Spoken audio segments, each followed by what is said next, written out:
Hi, my name is Zenka Caro. I'm founder of LightNet, and Adam and I went up to San Francisco to the Sol Foundation Symposium last weekend, and this is an update on what you missed. The Sol Foundation Symposium was centered around academics, research, public policy, funding, and the road forward for a UAP research in the United States and beyond. And they had speakers from all over the world coming to talk from different angles. I'm going to go through the speakers and their main points, what we learned. This was not a disclosure conference about nitty-gritty details which are not in the press. This was more about how to get organized to do further research, to reduce stigmas, to increase legitimacy, to look at what data sets we have, to look at how funding might work, to look at how the government might operate with the private sector, with academia, and the road forward. So that was the general gist.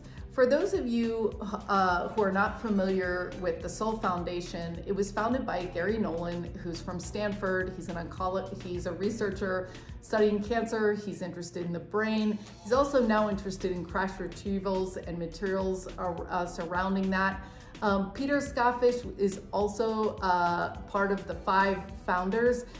He's a sociologist, anthropologist, and he is also interested in how this is all going to play out. Maura Mandrilla is head of strategy, and Charles McClough is general counsel. And they also have Jonathan Burke, who is the founder of RoboVision, which uses machine vision and other things to take a look at problems. And he's also working a lot with AI and machine learning to look at some of the data that is coming out. The first talk was Update from the Front Lines, Aviation Safety with Ryan Graves and Leslie Keane. Now, Leslie Keane is the New York Times writer that broke a lot of this story into the mainstream in 2017. And Ryan Graves has been arguing for aviation safety. One of the interesting things that Leslie said in the talk was that it doesn't appear that there's any evidence that UAPs pose a threat to humans, which I thought was really great because that seems to be the missing data point that we're all not addressing as we house most of this conversation, at least until now, within military. Now, Ryan Graves was interesting too. He said that I don't think UAPs have any collision danger because of their advanced systems with planes. It's been very rare that that has taken place. However, he said the threat is that a pilot doesn't realize this and is confronted with the UAP in the cockpit and doesn't know what to do and swerves and moves, and that can be dangerous. There have been people who have been injured, they said, from a flight where the pilot has moved to evade or been startled by a UAP. So he talked about the existential crisis that some of these pilots can go through when they're seeing something like that that's absolutely unhinging them. And he talked about the Aviation Safety Act as being something that he really wants everyone to get behind. So what is this? It's a way to train every single pilot to understand how to report things, but understand also that they're appearing, that they exist. So this was really interesting kind of point of view on this. The next talk was with Tim Gallaudet, who talked about the underwater UAP phenomenon. And as you know, he has also testified in Congress last week about the situation and how some of these things are just being overly classified and not being seen. So he's a very refreshing, kind guy who's a good face for this whole disclosure movement within the government just because he feels so wholesome. The next talk was called The Politics of the Executive Branch UAP Secrecy.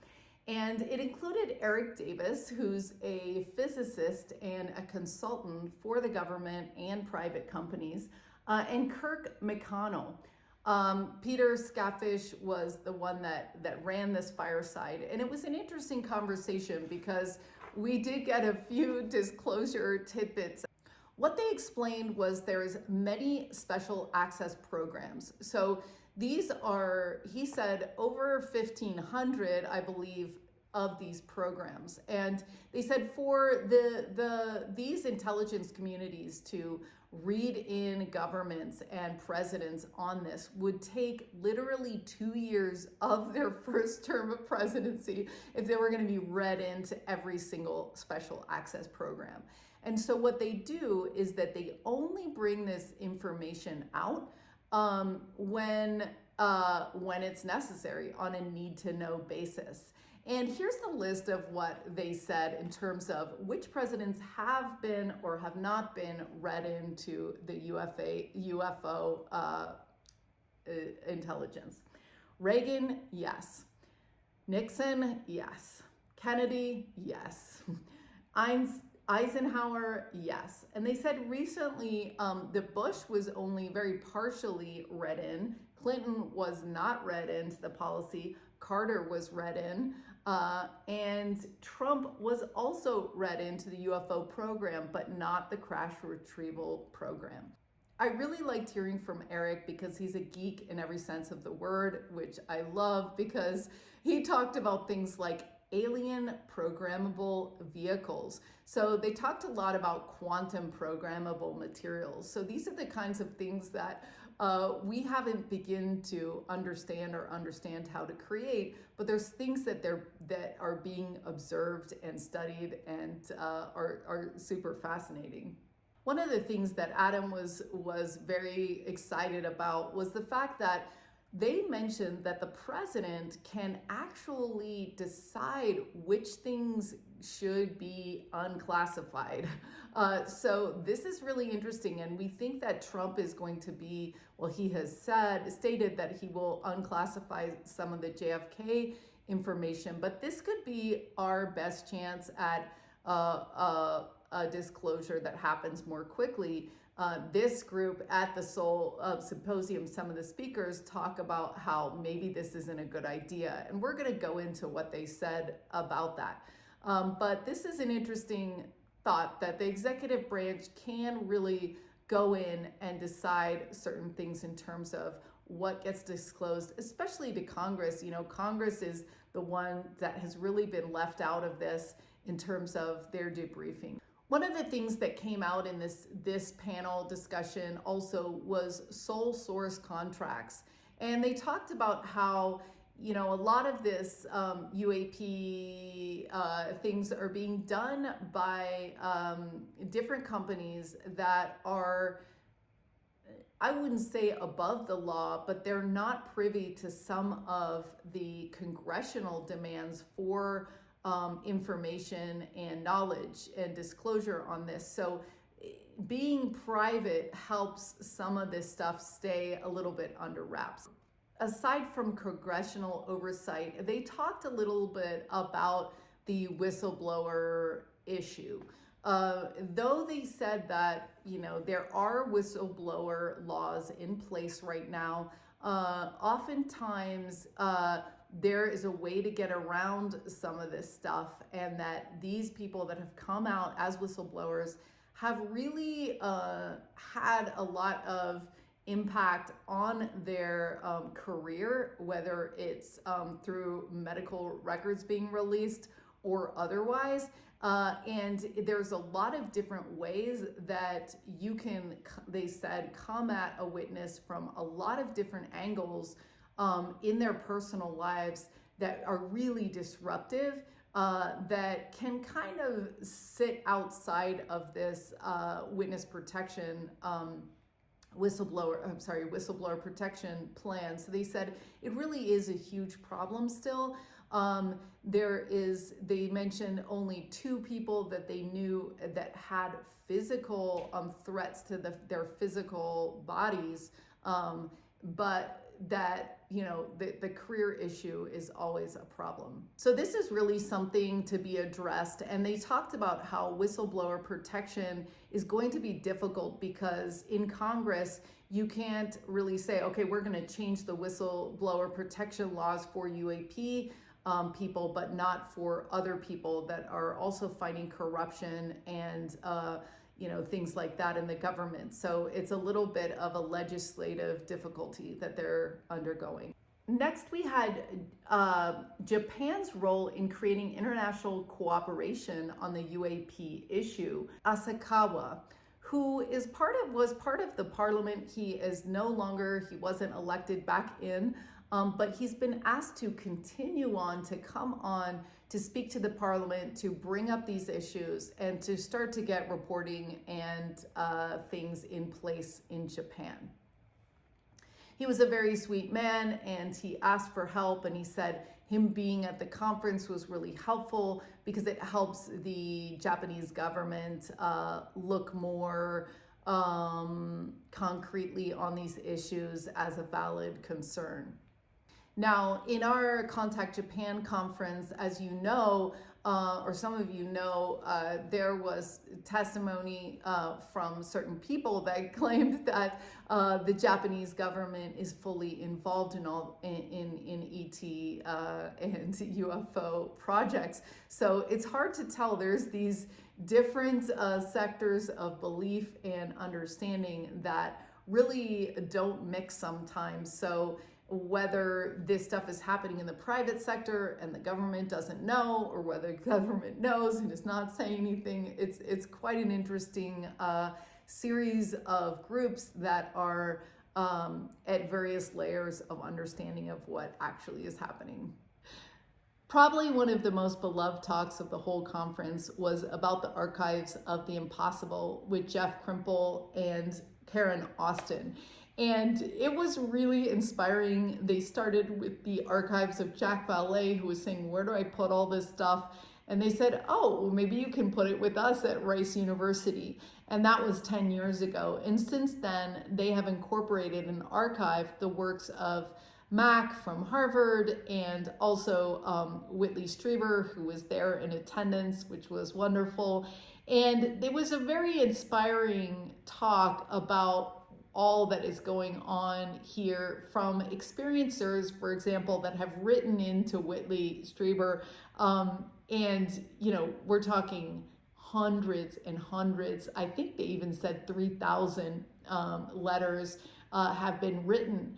At lunch, I met a young researcher at Rice University who is culling through all of these letters.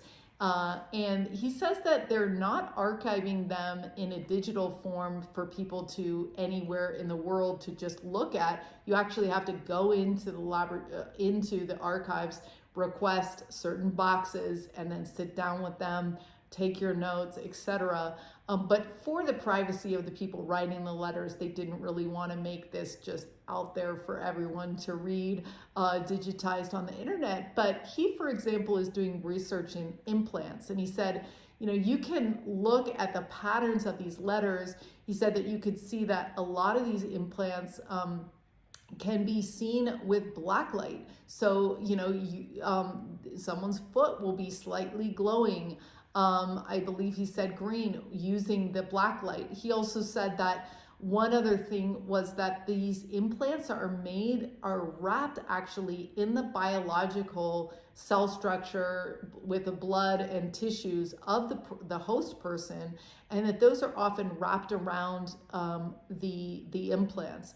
This young researcher also talked about how they are noticing just absolutely interesting amounts of different composites, material composites that we just don't have here, and that it's very fascinating.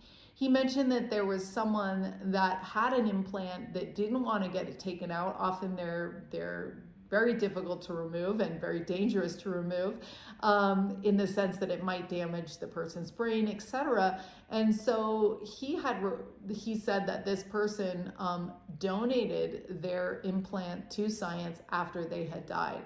And that could be something interesting for future generations of people to sign waivers to say, yeah, I do have an implant. I would like it to be studied posthumously. So that was a lot of energy. The Archives of the Impossible are having a conference in April. We encourage everyone to get down there for it. This is a great group of people that are doing research there. The next talk was about UAPs and religion. So they really covered the gamut. This was with Ted Peters and Stephen Finley. Ted Peters couldn't be heard with his remote audio, so I will talk about Stephen Finley, who I absolutely adored. He was amazing, and he talked about how the Black culture views UAPs, and he said, you know, they don't fear UAPs because they see it as part of their, identity, in the sense that it's a empowerment narrative coming from Egypt and also Islam. So he talked about how Muhammad, who was the founder of Islam, that came to pass, and that there was different people that were vying to carry on the tradition. But Farrakhan, who was spending time down in Mexico, talked about seeing this mother wheel, and he talks about it being part of their, lore, religion, discourse, etc., as being something really powerful, and that they use it in music with Sun Ra and the UFO twins and other culture to be a strong element of resistance and something that they feel is very hopeful and important. And looking back over the Elijah Muhammad, what he talked about this mother whale, they talked about it costing over $15 billion. It's a man-made sort of planet with 150, or was it 1,500? I don't recall. Little mini wheels in that, almost like subships. And then it was built in Japan, at the time, which is now called Japan, Nippon. So it was very interesting to hear how different groups of people are treating this in different ways. And we'll hear about worst case scenario planning as well.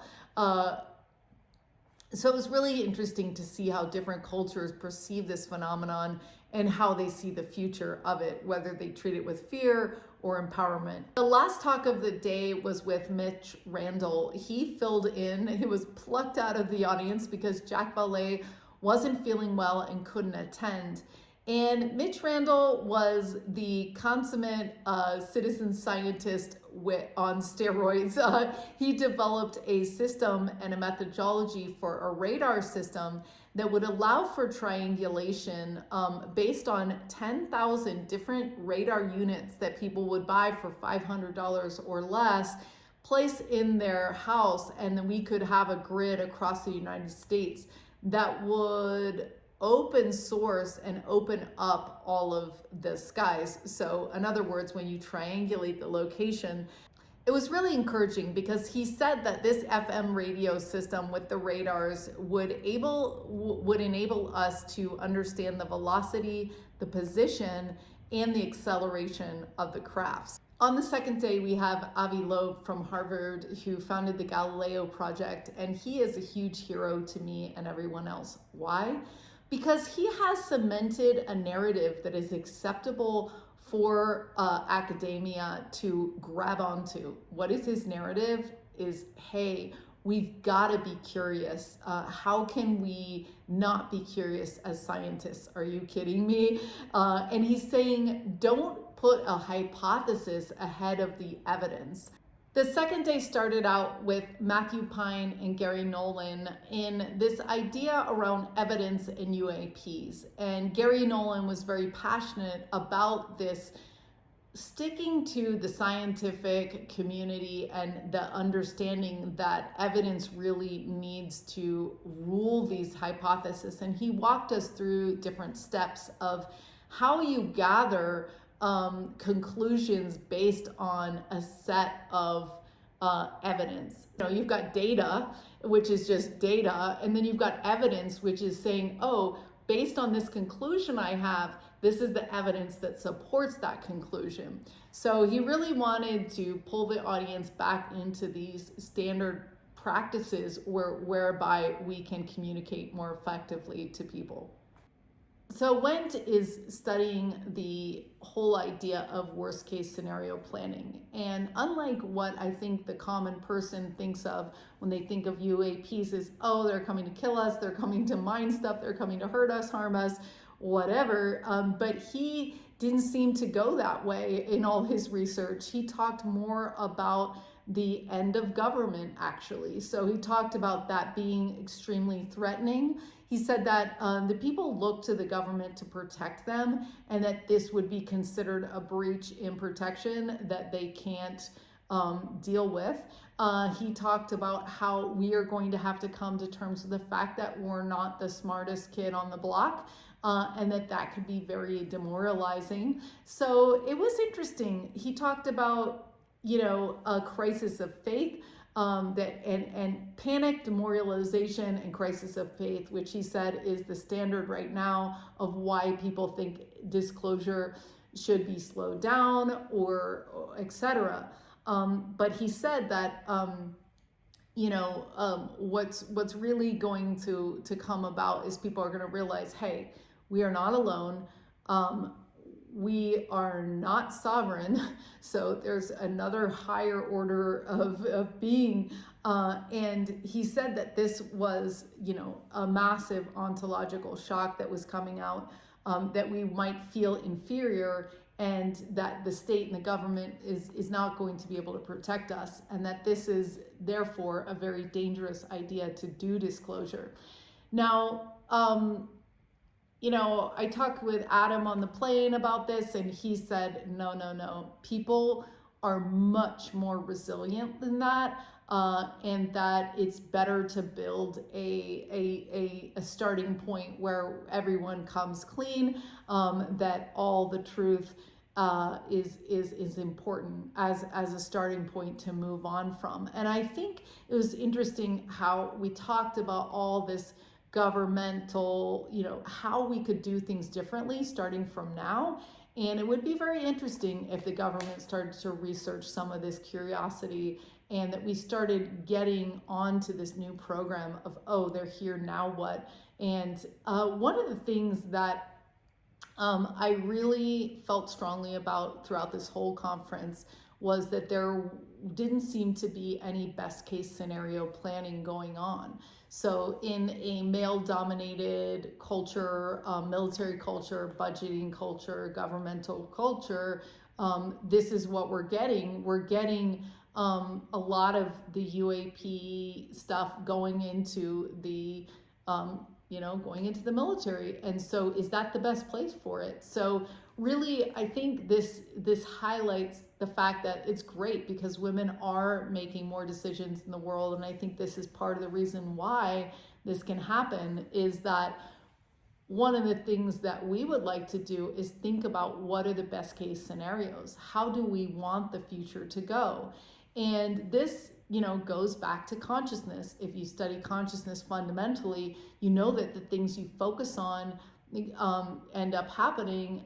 So if your focus is on negativity and protection, etc., I'm not saying you don't focus on that at all or you don't acknowledge it, because that's very important as well. But what do we expect to happen if we haven't even considered the best case scenario planning? So I think that's where the Dream Machine comes in, and LightNet, that's where we'd really like to push this idea of what are the possibilities? How would we want to interact with ETs? What could be the benefit to us? Where could we go medically? Where could we go in the galaxy? How could we travel? What could we learn, et cetera, which is a much more compelling carrot to get through some of this sadness and confusion about what's happened in the past.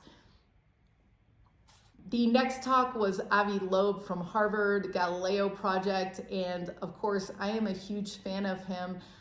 in addition to his science, he's done something very important, monumental, I dare say, for the academic community, which has given them a very short, simple narrative for everyone to grab onto. What is that narrative? That narrative is saying, hey, as scientists, we must be open-minded. We must be open-minded to the evidence we have. He often talks about how other people hide those anomalous things that come out in the data and just push those back because they're not supporting the conclusion that the scientist wants to make. But he talks about how these, that we need to go open-mindedly into these investigations and let the evidence bring about our new conclusions and ideas about the world.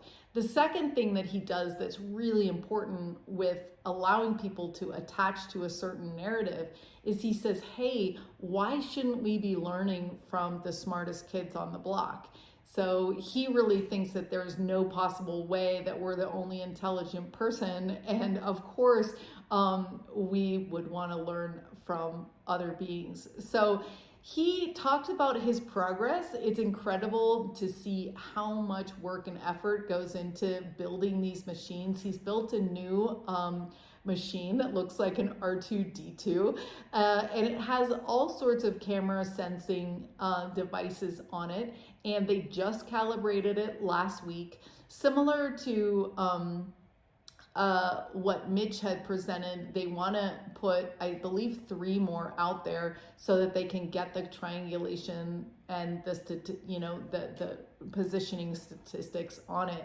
But it's incredible how much has to go into this. But he said, look, if we were able to actually have a map of the United States, and you'd be able to see the lines of these crafts moving in ways that were absolutely impossible, this would be a really great proof point.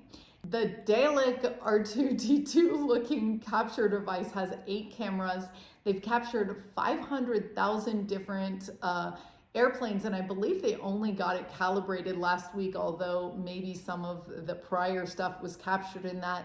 They said 16% are showing curves instead of straight lines, and 144,000 are representing something that is ambiguous. So there's high hopes that this can do that. So in January 8th of 2014, there was an interstellar meteor captured by the US government, and he wanted to study this. And so he got together a boat, which he said was hilarious because it was called the Silver Star, but it was a boat that enabled him to go out there. They dove for it. They vacuumed up all this material. And what was so crazy is that he said the material was the size of a grain of sand, okay? And they went through all of this material to study its properties and materials, and they found, with the help of graduate students, over 850 of these tiny grains of sand which they could study. And what they learned was that, yes, indeed, this was outside of our solar system. So he wants to go back and do another $6 million dive and to do that. And as he says, extraordinary evidence takes extraordinary funding. It's mind-boggling the amount of money we spend doing other things that are way less productive. So I really hope that the Sol Foundation can capture some of this research funding and government funding to do some of these research projects, which are completely inspiring and life-affirming. In addition to finding all of this beryllium and all these interesting materials in these grains of sand, he talked about a new observatory in Chile that has the power, gigabytes of resolution. He said it's 1,000 times more powerful than your cell phone. So they're excited to see what they can see with that as well. It's a 3.2 gigapixels. The next talk we had was from Dr. Beatrice Varroyal. I loved that they had a female speaking as well, so they did work in the minorities, and it was great to hear her perspective. She claimed that she was looking for near-Earth remnants of ETs and UAPs, and that a lot of even the organizations that were studying extraterrestrial UFO and UAPs were still uncomfortable with her wanting to search so close to home. Now, this is an interesting statistic that she shared. In 2024, 69% of academics still feel that this topic is too difficult to touch and to research. So she said that they believe that they're not going to be able to collaborate with other people on papers if they go into this research. So she was talking about the stigma being significantly high. She also talked about a study in 1992 of 1356 astronomers, asking them, have you seen a UFO? And 62 of them have. So they're seeing it, but still not wanting to base any research on it. So some of the research questions she's interested in answering is, do UAPs cause physical harm? Do they cause harm to boats and planes? And can we find artifacts of non-human intelligence in the world? And she's talking about putting together a passion-based project outside of her academic research. It was interesting that she had to felt that she had to clarify that, which she probably did, of a European crash retrieval initiative. That would help people get together and compare notes on. Perhaps the most controversial talk was next by Dr. James Beachman from CERN, who was really invited by the Sol Foundation to show what the other researchers and scientists in the world think of UAPs, the total skeptics. So he was beyond a skeptic and really said, hey, you guys don't have anything, show me some proof, I don't see it yet. He talked about how CERN is often accused of breaking, the Mandela effect, and what are they actually doing there. And he talked about all the discussions that go around about CERN. And he said, in relation to the UAPs, I really think that it discredits the whole conversation when people start talking about remote viewing, other abilities and other things, because he said for him, it's totally separate. And that stuff is very hard for him to believe, so it's hard for him to even take the UAP discussion seriously. And he talked about his research, and it was a very sobering talk, and I think it outlined this idea that, yeah, we need to, for a certain group of the population, come up with the bare bones statistics, the repeatable, measurable data sets that is required for someone like him to get on board with. One of the talks I liked the best was from Riz Burke, talking about investment strategies, how we can get research funding, how we can get commercial funding for this kinds of things. And he talked about it from his perspective of Silicon Valley and how things work. And he basically talked about the difference between deep tech and frontier tech. So, regular technology, the risk is only in the market. Like, is this going to sell well? Whereas deep tech, such as Tesla and SpaceX, the risk is in engineering and also in the market. Can you pull this off to do rockets and things like that? Frontier tech also requires science. So not only engineering and market, but it also requires science. And he says that whereas deep tech maybe is a 5-year out proposal, 10 years, you're looking at 10 years or more for the frontier technology. And he talked about how a lot of these things could be mitigated by checkpoints, where you're showing the investors along the way, okay, we're going to need to understand the science behind this and this, etc.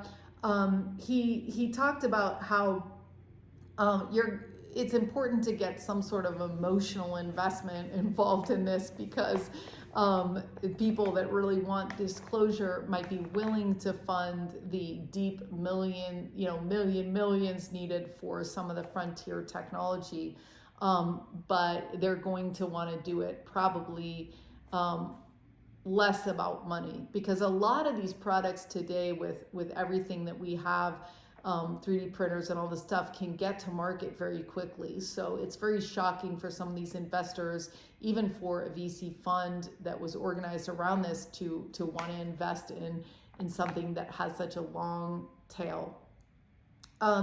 He talked about how that there is an ecosystem which needs to be built in order to fund UAP research. And the first thing is that basic research needs to be done. So that's part of it. Then applied research is the second thing. Then technology development and innovation with a product that's market product fit. So these are different things, and they can be dealt with in different ways. So he talked about different roles that are involved. For example, I'll read this list: entrepreneurs, private foundations, governmental science, the DoD, intelligence community, large aerospace, venture capital funds, family offices, sovereign funds, university funds, research labs, scientists and engineering, and garage inventors. And he highlighted garage inventors quite frequently through his talk, because he's saying, look, some of these people are coming up to me and they have this technology, zero point energy thing that they've developed. So he said, you really can't leave those garage inventors out of the equation. So in that list, that's a lot of different people that could be potential funders. So he talked about there being different types of things that would be needed. For example, the research fund to take care of this first element, basic research, right? So this could be done by creating fellowships. We could create a UAP research fund in general, universities, private labs. But he talked about a clearinghouse of research proposals, which I absolutely think would be amazing if the Sol Foundation would be willing to put something like that together, because it would allow this list of inventors, the funders, from the family offices to the government, to cherry pick what they were most interested in funding and get an eye on, okay, because a lot of the funding, you really need to find a match between the funder or investor and the project, because some people it's just not a match. So having a pool of research would allow people to come up to the space and say, okay, I'm interested in implants, or I'm interested in human potential, I'm interested in evidence, I'm interested in crash retrievals, etc., material science, AI, whatever, and they could basically fund the group of research projects in that category pretty easily. It would also help the different organizations that are working in material science or UAP evidence or tracking to talk to each other. Okay, these people are also interested in this research, and how do we share physical space? How do we share equipment, etc.? He talked about in this funding, the UAP research fund, that the requirement would be to publish the research. And I think that would be the most economical way to spend this money, is that if you're going to pay someone to research it, obviously that they're going to share the data. And I think this could be, he said, even a federation of different labs. And I think that's kind of the frustration we're entering right now, is that a lot of this research data is locked up in defense companies, and none of the information is out there for other scientists to grow and build upon. The second idea he had was innovation prizes. And he said, just like the X Prize, we could start something called the U Prize. And he's like, a remarkable amount of innovation can happen when you dangle $1 million to $5 million, etc., in front of a certain research question. He talked about the Google Lunar Prize of 30 million. They didn't end up giving away the full prize, but they gave away 10 million in the process to different research and labs. So the third thing he mentioned was a deep tech or frontier tech incubator. So the idea, obviously, of an incubator is you get these, research, PhD students and things like that have these brilliant ideas but have no idea how to put together a business plan, a little bit of a grounding and support structure for them to start to put some of their work into a way that an investor could understand and fund. He also talked about in this idea to share a lab, common lab equipment so that you can reduce the cost of innovation.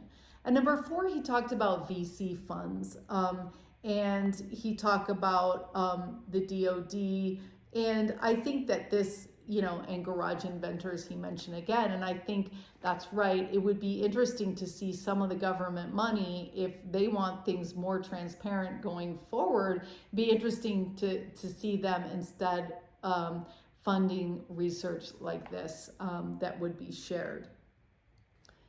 So all in all, I thought this was an incredible talk because it talked about what most people, he said, are even at the conference for, which was how do we fund this research? One of the last talks they had was from Jonathan Burke called Beyond Speculation, Setting the Record Straight on UAP Disclosure with AI. And Jonathan is part of the core team at Sol Foundation, and he comes from RoboVision, which develops ways for automation, machine learning, and robotics to do anything. Whether they showed a video of like a robot picking a tiny plant seed and placing it into something to, we went to the airport and we looked and we just set the bag down and all the cameras knew and scanned the item. So that's where his background is, but he's also interested in taking the machine learning and AI models, the latest and greatest, using graph databases and things like that, vector databases, to really look at all of the evidence that we have about UAPs and start to correlate that data into something meaningful that will give academic credibility to move forward and open the doors for further funding. He talked about the National Archives having a terabyte of information and archives.org, and he said that's been down for a couple days. So he's like, it's absolutely, a lot of researchers were putting up things on archives.org, realizing that that could be a permanent storage place, but archives.org, he said, has been down. So things like that are kind of unacceptable. And he talked about how there's, like, for material science, there's no central database that is tracking new materials, their properties, and the research around them. So I really like the idea of centralizing, having a database of databases, and at least having those so that more innovation can happen as it builds upon one another. The last talk was called the UAP NIH Hilbert Problems to Finding a Way Forward with Carl Neal in conversation with Gary Nolan. This was also one of the ones that I really loved because they talked about the different categories of research from the UAP to the material science to the psychology of what might be the buckets of research that we might look into. And I'm going to read them so we can see where different organizations would fit. So here's the list. In government, there's policy, information, finance, legal, and diplomacy. In the humanities, they talked about ethics, sociology, history and anthropology, and religious studies. One of the things they mentioned about this, they said, oh, it wouldn't be good to have a UAP, entire department in a university, but rather place UAP classes or courses within each of these subgroups. Natural science, data collection, citability, statistics, physics, material science, and biology. Industry and society, they thought we needed to look at the political advocacy, intellectual property, business, economics, integrity, and commerce. So in medicine, mental health and well-being, physical health research, physical health treatment, and what we're interested in LightNet is the exceptional health research and human potential research and human potential training. So there we found ourselves right there at the end. One of the things that was missing from this list, which is the elephant in the room, is consciousness is not listed. So Ray Hernandez obviously talks about how he believes that this whole phenomenon is consciousness based. So how can we not look at consciousness? And I guess that's really where LightNet lands in its research, is how does consciousness affect miracle healings? How does it affect the world that we live in and the world that we perceive? Because really that could be the only answer that we're looking for, the only answer that we need. So that is the wrap up from the conference. Again, this conference was really aimed at governmental policy, academic research, funding. How do we look at these things? How do we make this less stigmatized, and how do we get this research flowing? So it's really admirable what they put together. It was, like I said, it wasn't disclosure in any form, and that was not the point of the conference. We did, however, get to see the new movie called The Project, which was really interesting. James Fox interviewed a lot of these scientists, a lot of different officials, and it is similar to Ron James's film and talks a lot about what is going on with disclosure. So you will see that coming out soon, I believe. But in general, it was great to gather again the community together to make those contacts, those conversations happening, those collaborations happening, because as we know,